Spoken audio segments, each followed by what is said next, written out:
오늘 말씀의 제목은 들어가기를 힘쓰라 라는 제목으로 하나님 말씀 보겠습니다. 예수님께서 이제 예루살렘을 향하여 가시는데 어떤 사람이 질문을 하는 거죠. 구원을 얻는 자가 적습니까? 이럴 때 여러분 대답은 뭐라고 해야 돼요? 적습니까? 물어봤으면 그래 적어 라든지 아니야 생각보다는 많을걸 뭐 이런 식으로 대답을 하셔야지 맞잖아요. 그죠? 그게 맞는 대답인데 그런데 주님께서는 뭐라고 대답하시냐면 단지 좁은 문으로 들어가기를 힘쓰라. 많습니까? 적습니까? 좁은 문으로 들어가기를 힘쓰라. 이게 맞는 대답이에요? 네, 대답이 틀어져 있어요. 예수님이 항상 하시는 이런 질문에 대한 대답은 이렇게 좀 틀어진 대답을 하시는 것 같지 않습니까?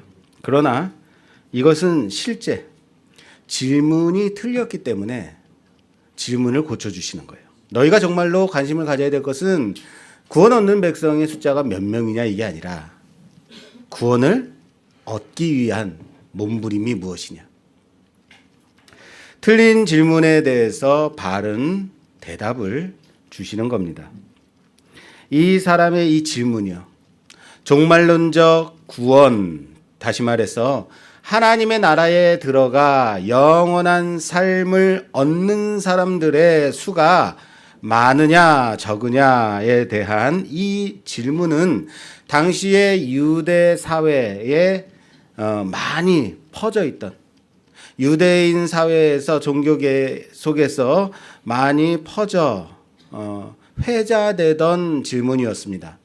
이 물음에 대해서는 소수의 극악한 죄악을 자행한 자들 외에 대다수의 유대인들이 구원을 얻을 수 있다라는 견해와 극소수의 사람들만이 구원을 얻을 수 있다라는 두 가지 견해로 갈리고 있었습니다.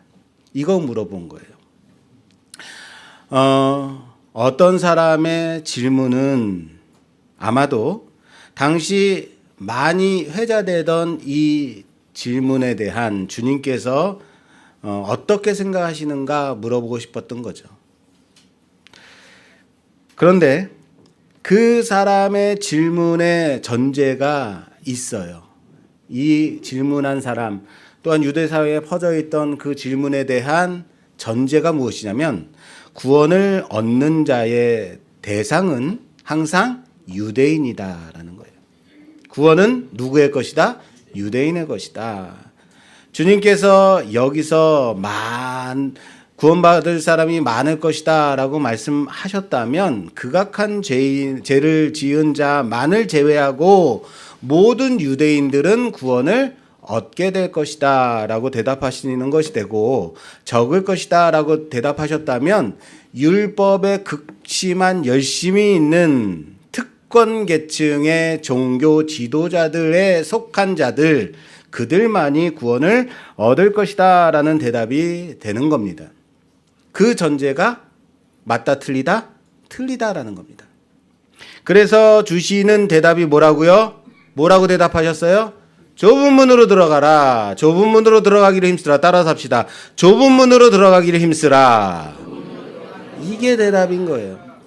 네가 유대인이라고 아브라함의 자손이라고 선택받은 선민이라고 예루살렘 성전에 올라가서 제사를 드리는 자라고 구원 받는 자라고 자부하느냐?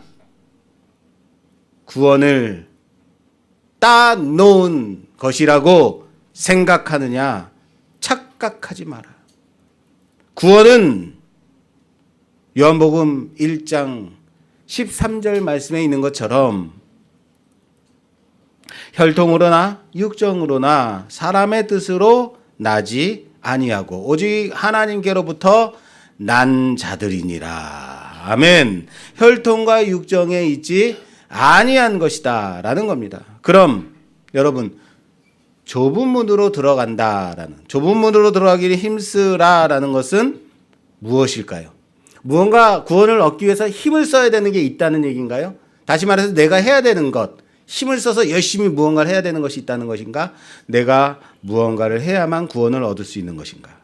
그래서 이 좁은 문의 비유가 더 상세하게 나와 있는 마태복음 7장을 볼 필요가 있습니다. 자, 우리 마태복음 7장으로 가볼게요. 마태복음 7장 13절에서 14절 말씀 봉독해 주시겠어요?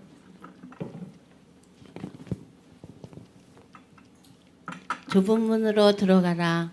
멸망으로 인도하는 문은 크고 그 길이 넓어 그리로 들어가는 자가 많고 생명으로 인도하는 문은 좁고 길이 협착하여 찾는 자가 적음이라. 아멘. 아멘. 그대로 7장에 두십시오.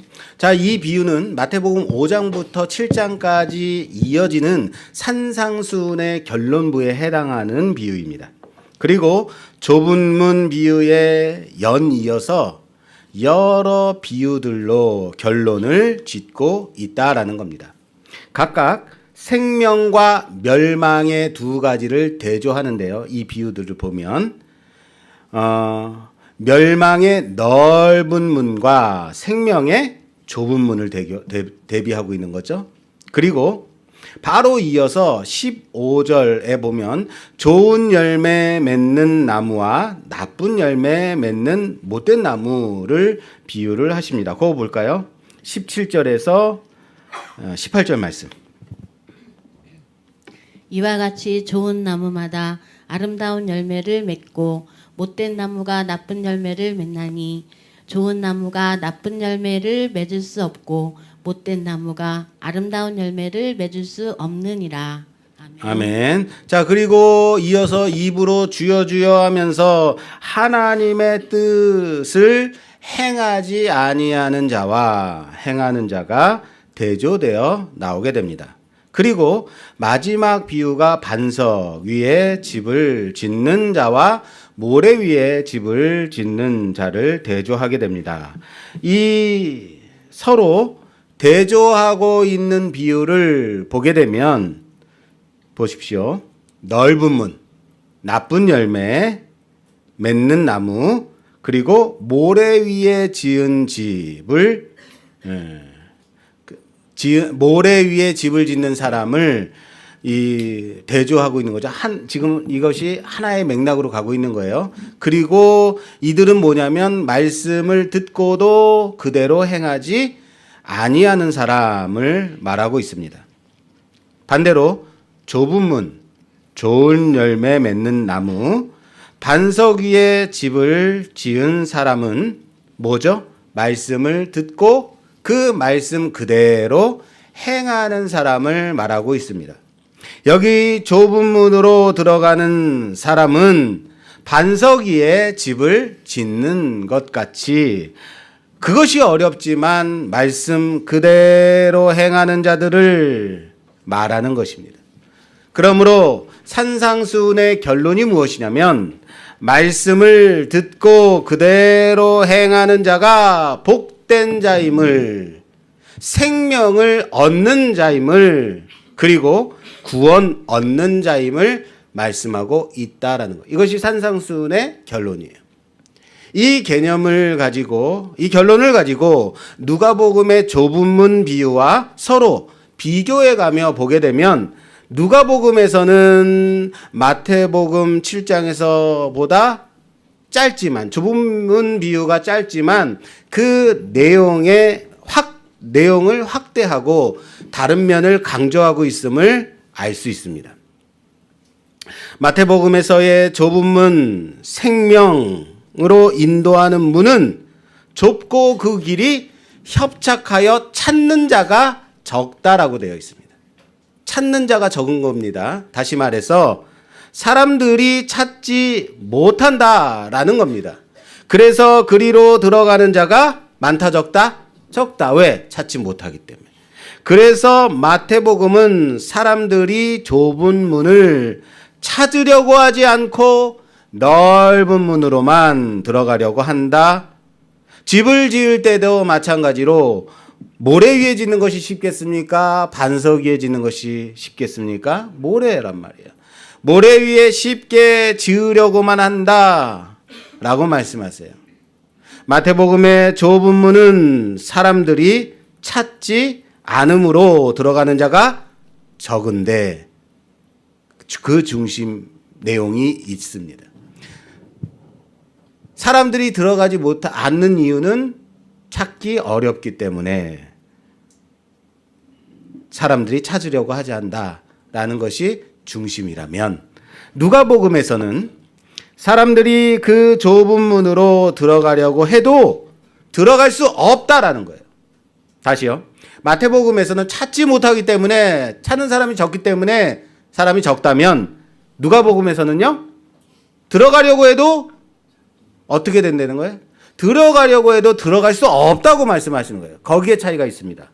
왜냐하면 집주인이 그 문을 닫았기 때문이에요. 따라서 합시다. 집주인이 문을 닫아버렸다. 이겁니다. 좁은 문은 이젠 닫힌 문으로 발전하게 된 겁니다. 좁기 때문에 못 들어간 것이 아니라, 좁으면 한 줄 한 줄로 들어가면 되잖아요. 그게 아니라 닫혀졌기 때문에 못 들어가는 거예요. 사람들이 그 문 앞에 와서 들어가려고 해도 주인이 내가 너희를 모른다라고 말씀하는 거예요.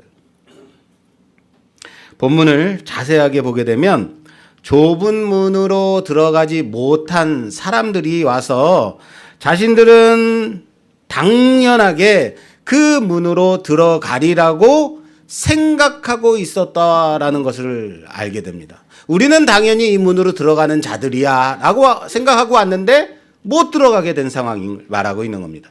이미 문이 한 번 닫혔는데 너희들이 와서 밖에 서서 문을 두드리며 주여 열어주소서 하면 그가 대답하여 이르되 나는 너희가 어디에서 온 자인지 알지 못하노라 라고 말씀하신다는 거예요. 주인의 대답이 무엇이냐면, 누가복음으로 이제 본문으로 다시 돌아오겠습니다. 누가복음 13장 26절에서 27절 말씀입니다. 주인의 대답입니다. 모든 사람이 너희를 칭찬하면 화가 있도다. 누가복음 13장 26절.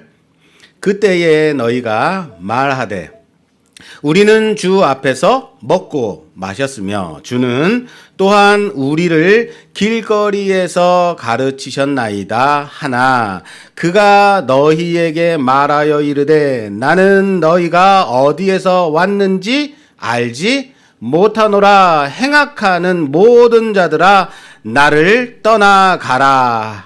할렐루야. 왜 이들은 당연하게 그 집으로 들어갈 줄 여겼을까요? 왜 이들은 그곳으로 당연하게 우리는 들어가야 되는 자들이라고 생각했을까요? 말씀에 의하면 우리는 주 앞에서 먹고 마셨으며 주는 또한 우리를 길거리에서 가르치셨기 때문입니다 라고 하는 거예요. 유대 문화 속에서는 함께 음식을 먹고 마시는 것은 친밀한 관계를 요구하게 됩니다. 함께 먹고 마셨다라는 것은 우리는 한 가족이다라는 의미인 거예요. 그러므로 함께 먹고 마셨다라는 것은 우리는 이미 그 집에 들어갈 자들이다라는 증거로 생각하는 겁니다.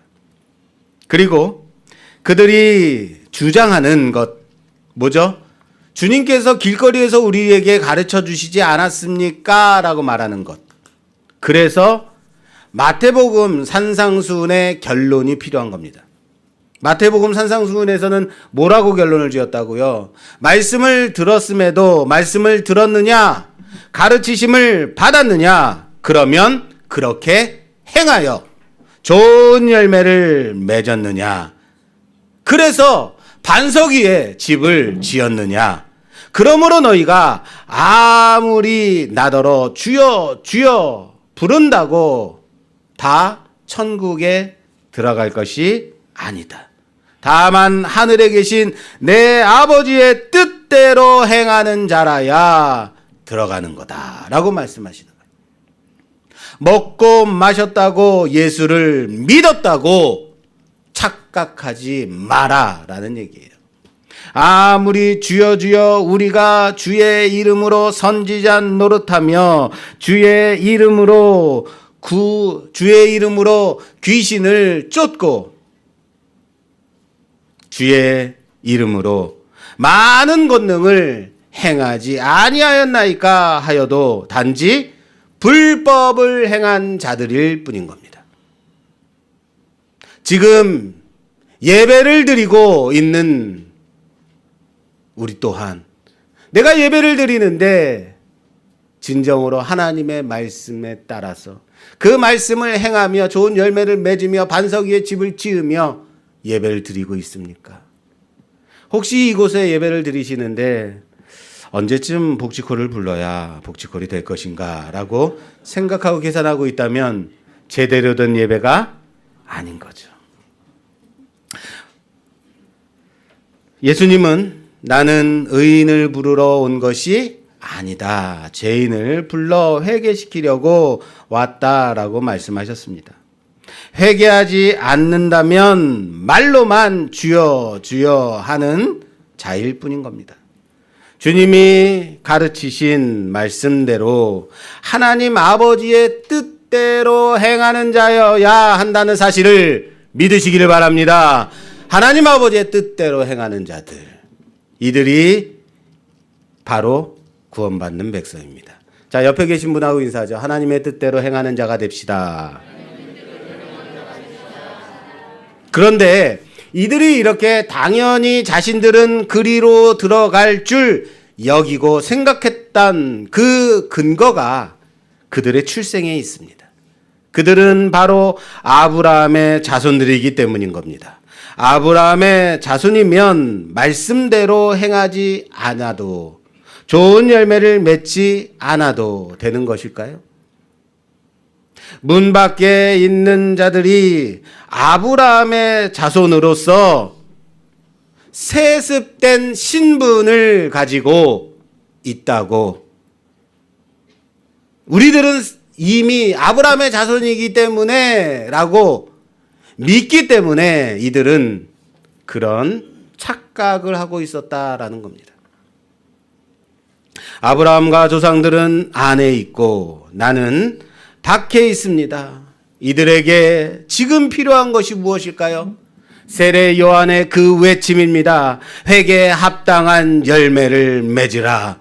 속으로 아브라함의 자손이라 생각하지 마라 라는 말씀일 겁니다. 하나님은 능히 이 돌들로도 아브라함의 자손이 되게 하실 수 있느니라. 이 말씀은 아브라함의 자손이 혈연으로나 육정으로나 이어진 관계가 아니라라는 것을 말씀하시는 겁니다. 나의 구원은 나의 문제입니다. 나의 부모나 어떻게 보면 조상이 그렇게 대신해서 줄 수 있는 것이 아니라는 겁니다. 우리 집안이 기독교 3대째 믿는 가정이야. 우리 집안에 목사가 몇 명이냐, 장로가 몇 명이냐라는 말은 다 소용없는 말이다라는 겁니다. 지난 주간에 아내 친구 모친의 장례가 있어서 조문을 다녀왔습니다. 그 친구는 부모나 주변에 믿는 사람들, 가족 중에 믿는 사람이 없었어요. 자신이 예수를 믿고 열심히 신앙생활하는 그런 친구입니다. 그러나 남편은 가까스로 주일 예배만 잠깐 드리고 후다닥 영업하러 가는 사람입니다. 그런데 이 남편의 집안이 바로 3대째 기독교 집안인 거예요. 신앙생활 열심히 하는 가정에서 자랐습니다. 어머니는 권사로서 지금도 항상 기도 생활에 열심히 하는 권사님입니다. 그런데 아들 된 이 남편은 모태신앙으로 이렇게 신앙생활을 하더라라는 겁니다. 남편의 말이 재밌습니다. 저는요, 항상 변함이 없어요. 저는 변하지 않아요. 언제나 이 정도의 신앙이다라는 거예요. 더 열심히지도 않고, 그렇다고 완전히 교회를 떠나는 것도 아니고, 적당하게. 이게 보면 모태신앙인의 강점이기도 하고, 반면 뭐예요? 가장 큰 단점이죠. 뜨겁지도 않고 차지도 않고 그렇다고 떠나지도 않고 어쩌면 단지 기독교 문화 속에 익숙하기만 한 것은 아니겠습니까? 문 밖에 있는 사람들은 그때 우리는 주님과 함께 먹고 마시고 가르침을 받았다라고 말합니다. 나름대로 교회 열심히 다니고 예배 열심히 드렸다라는 것 아니겠습니까? 예배 빠지지 않고 그렇게 헌금 열심히 하고 그렇게 살았습니다. 여러분, 이것이 어쩌면 그들로 하여금 더욱더 그들만의 특권 의식을 갖게 한 것은 아닐까요? 좁은 문으로 들어가기를 힘쓰라 라는 이 주님의 말씀은 아직 그 문이 열려 있을 때까지만입니다. 언제까지라고요? 그 문이 열려 있을 때까지 유효한 겁니다. 닫힌 후에는 그 누구도 들어갈 수 없습니다. 그 문으로 들어가지 못하고 쫓겨난 자들이 밖에서 슬피 울며 이를 갈고 있을 때에 그런데 그때 반전이 일어납니다. 볼까요? 오늘 본문 말씀 28절에서 30절 말씀입니다. 28절에서 30절 말씀. 너희가 아브라함과 이삭과 야곱과 모든 선지자는 하나님 나라에 있고 오직 너희는 밖에 쫓겨난 것을 볼 때에 거기서 슬피 울며 이를 갈리라. 사람들이 동서남북으로부터 와서 하나님의 나라 잔치에 참여하리니 보라, 나중된 자로서 먼저 될 자도 있고 먼저 된 자로서 나중될 자도 있느니라 하시더라. 아멘. 밖에서 슬피 울며 이를 갈고 있는 그때 뭐래요? 사람들이 동서남북으로부터 와서 하나님의 나라의 잔치에 참여한다라고 말하고 있어요. 여러분, 아니 문이 좁아서 들어가지 못한다. 그래서 우리도 못 들어가고 있는데 동서남북 사방에서 사람들이 몰려 들어와서 하나님 나라의 잔치에 참여한다라고 말하고 있는 거예요. 무슨 말인지 아시겠어요? 이 문을 들어가지 못하는 것은 단지 문이 좁기 때문이 아니라는 겁니다. 그들에게 닫혀졌기 때문에 못 들어가는 거예요. 좁은 문은 닫혀진 문으로, 그리고 그 닫혀진 문은 이젠 동서남북 어디서나 들어올 수 있는 활짝 열려진 문으로 확대되고 있다는 사실을 믿으시길 바랍니다. 그리고 그 문이 넓게 열려졌기 때문에 우리도 들어올 수 있게 된 것입니다. 할렐루야! 할렐루야! 별로 안 반가우신 것 같아요. 자, 그렇다면 과연 좁은 문이라는 게 의미가 있겠습니까? 아니, 누구에게는 좁은 문이지만 이미 다 활짝 열어놓으셨잖아요. 이게 무슨 의미가 있나? 굳이 왜 주님은 좁은 문으로 들어가기를 힘쓰라라고 말씀하셨을까요? 이게 바로 오늘 비유를 통해서 예수님께서 전달하고자 하는 두 번째 하나님 나라의 의외성인 거예요. 지난주에 우리는 천국의 의외성에 대해서 살펴봤습니다. 천국을 무엇으로 비교할까? 주님께서 고민하시다가 그래, 천국은 마치 채소밭의 주인이 갖다 심은 한 알의 겨자씨와 같아. 천국이 마치 여자가 가루서말을 누룩으로 전부 부풀게 만든 것과 같다라고 말씀하셨어요.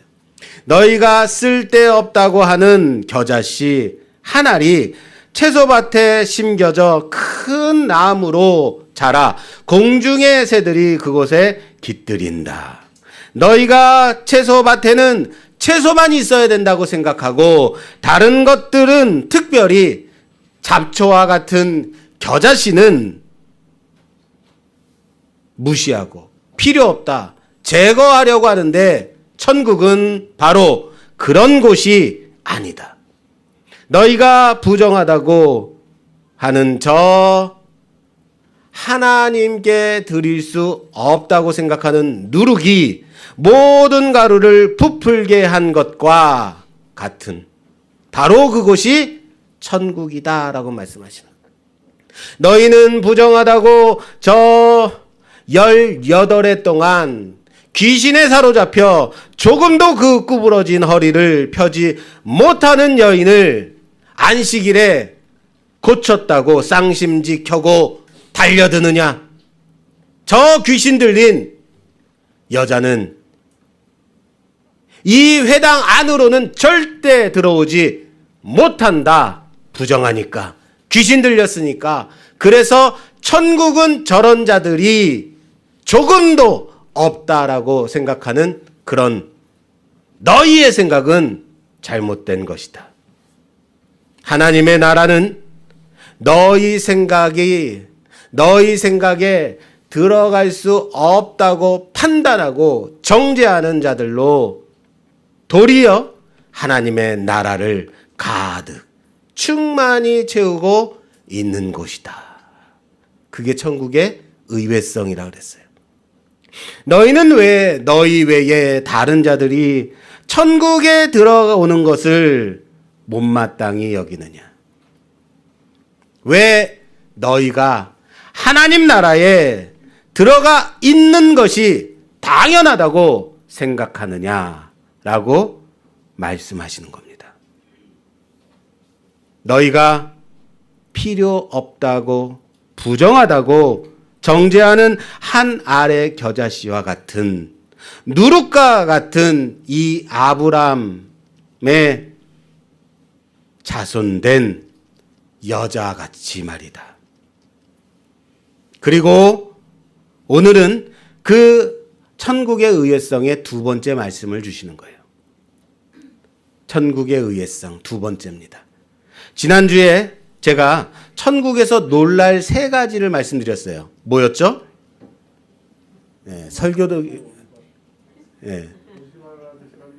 그쵸.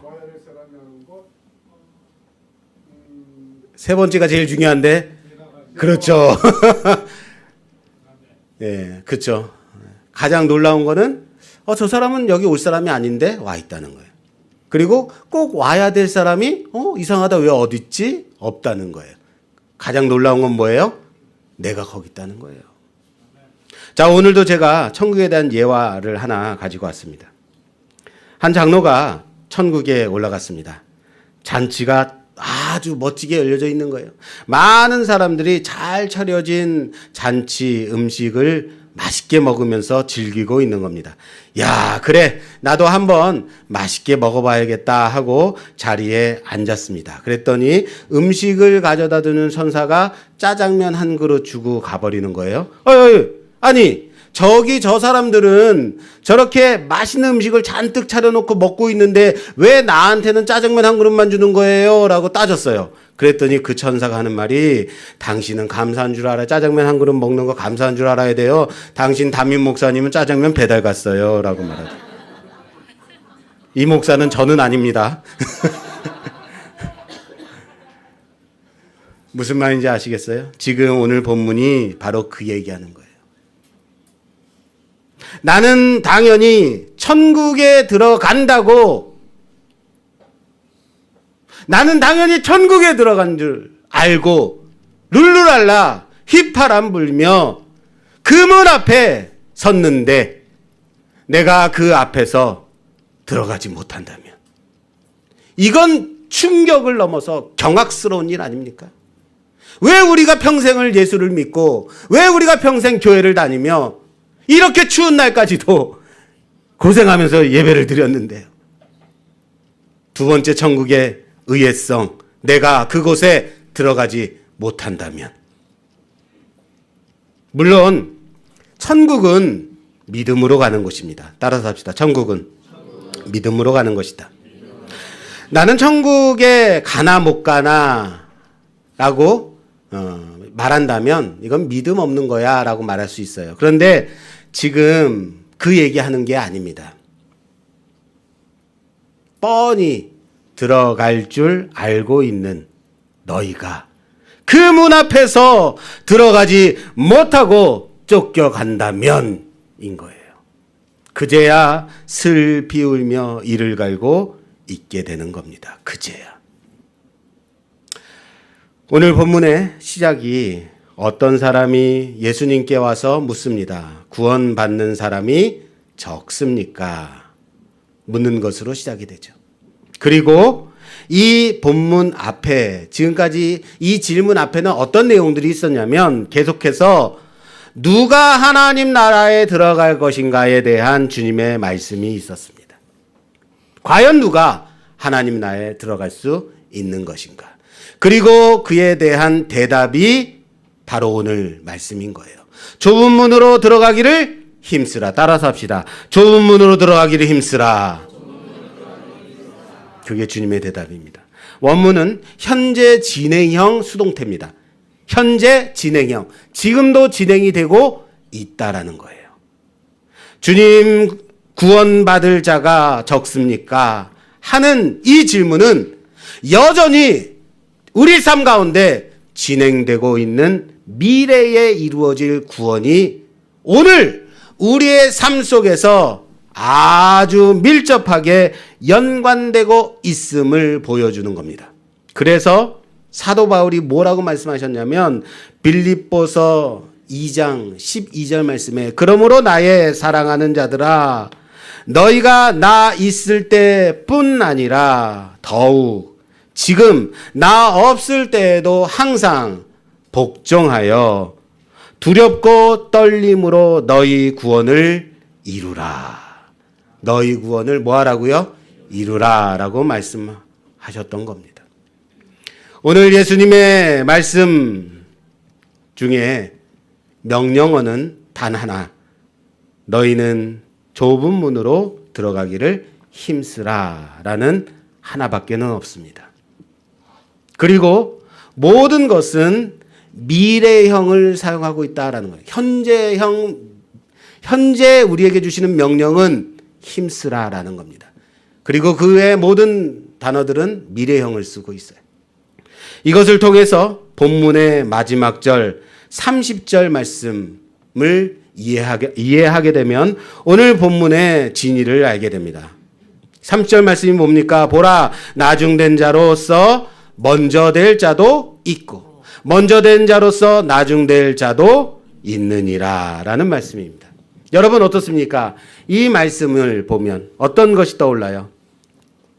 이것을 원문에 가깝게 해석한 쉬운 성경 말씀을 보게 되면요. 이렇게 돼 있어요. 보라, 꼴찌가 첫째가 되고 첫째가 꼴찌가 될 사람도 있다라고 해석하고 있습니다.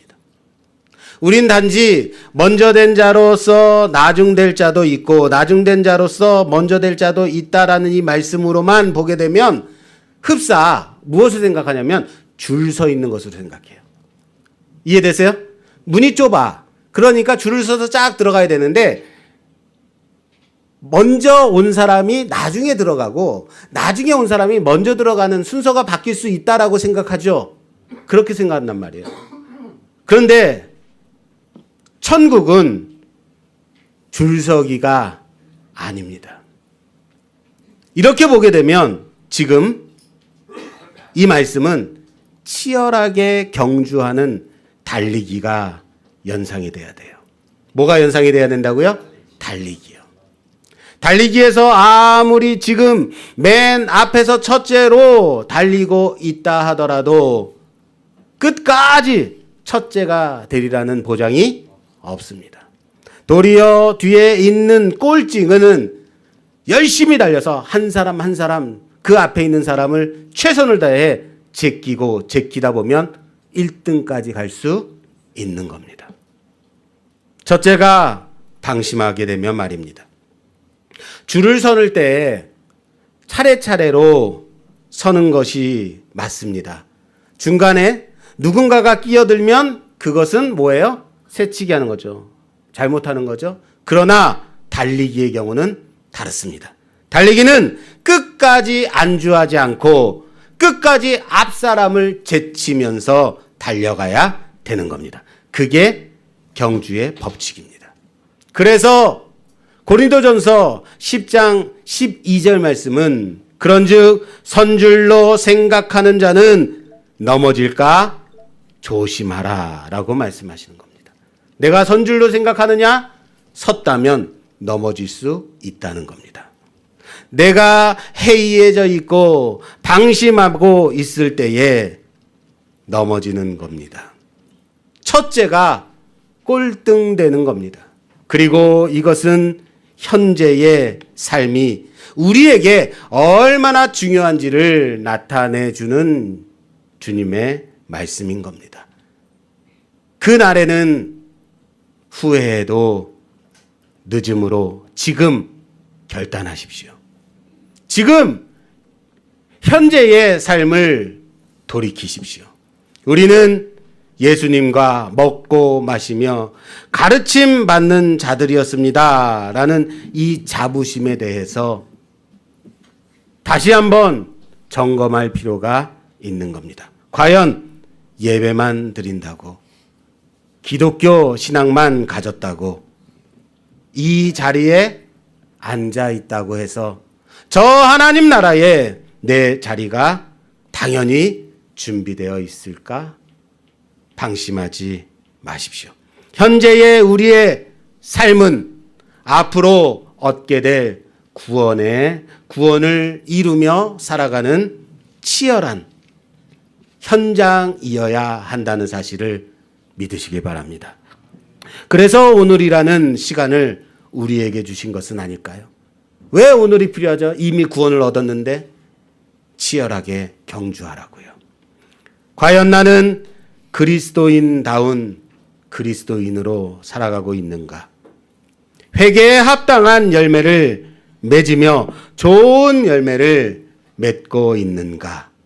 나는 주여 주여 외치기만 하는 자인가? 아버지의 뜻대로 행하는 자인가?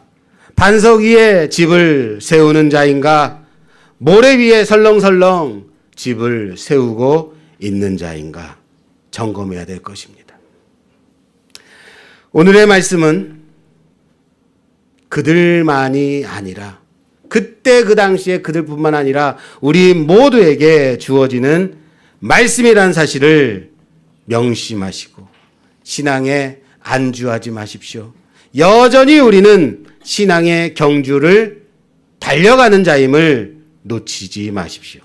계속해서 다름질하지 않으면 뒤처질 수밖에 없습니다. 요즘 12.12 사태를 모티브로 한 서울의 봄이라는 영화가 아주 핫합니다. 보셨어요? 저는 지난주, 안 보셨다고요? 말씀도 안 보고 공부도 안 하고 텔레비전도 안 보고 도대체 뭐 하시는 거예요? 저는 지난주 목요일에 극장 가서 봤습니다. 전두환을 모티브로 한 전두강 연기를 한 황정민 배우는 정말 연기 잘하는 배우가 맞아요. 참 잘하더라고요. 비극으로 끝날 수밖에 없는 결론을 알고 있으면서도 2시간 거의 반에 육박하는 긴 시간임에도 긴장감을 놓치지 않고 긴장하면서 끝까지 봤습니다. 아, 영화 참 잘 만들었다라는 생각 들더라고요. 딸도 이 영화를 2번이나 봤대요. 와, 너도 비극적인 이 현대사에 관심이 참 많구나라고 생각했어요. 그랬더니 실제는 거기 주인공으로 나온 정우성 보러 갔대요. 그 주인공 배우들이 이제 800만 막 이렇게 넘어가다 보니까 월요일, 화요일 이틀에 연이어서 인사를 하러 왔대요, 극장에. 그래서 그거 보러 이틀 연이어서 2번을 보고 왔다라고 하더라고요. 제가 딸에게 얘기했습니다. 이 정우성 너무 잘생겼지? 맞아, 잘생겼어. 그런데 내가 정우성이랑 나이 차이가 몇 살 안 나. 깜짝 놀라는 거예요. 갑자기 딸 은비의 낯빛이 변했어요. 실망한 얼굴이 역력해요. 아니, 정우성이랑 아빠랑 몇 살 차이 안 난다고? 정우성은 저렇게 뺀질뺀질하고 잘생기고 멋진데, 그런데 갑자기 제 마음이 또 이상해지는 거예요. 편치 못하더라고요. 정우성은 저렇게 잘생겼는데 아빠는 뭐 이런 느낌이요. 아내가 옆에서 한술 더 뜹니다. 아빠도 20대 때 통하는 얼굴이었어. 20대 때도 50대 아줌마들한테 통했어. 지금도 나이 많은 분들한테 통해. 이게 칭찬입니까? 뭡니까? 칭찬 맞아요? 잘 모르겠어요. 전두환의 그 하나회 이 반란이죠. 이 전두환의 이 하나의 반란군을 진압하려던 수도방위 사령관 극중 이태신 장군의 실제 인물이 바로 장태환 장군입니다. 진압에 실패하고 투옥됐고 그리고 투스타가 이등병으로 강등돼서 강제 전역됐습니다. 많은 고초를 당한 후에 우리나라도 이젠 민주화가 되어서 어느 텔레비전 인터뷰 프로그램에 나와서 그때 당시의 상황을 실제 있었던 그런 비화들 그리고 받은 고초를 얘기한 때가 있었습니다. 그 말을 하던 중에 마지막 말로 한 이런 말을 했습니다. 그것이 제게 감동이 되더라고요. 군의 최고의 가치는 국가가 요구할 때 자신의 생명을 바치는 것이다. 그러나 생명을 바칠 기회가 없을 때에는 자기의 주어진 임무에 최선을 다하는 것이다. 저는 이것을 하나님 나라 백성된 우리에게 적용하고 싶어졌습니다.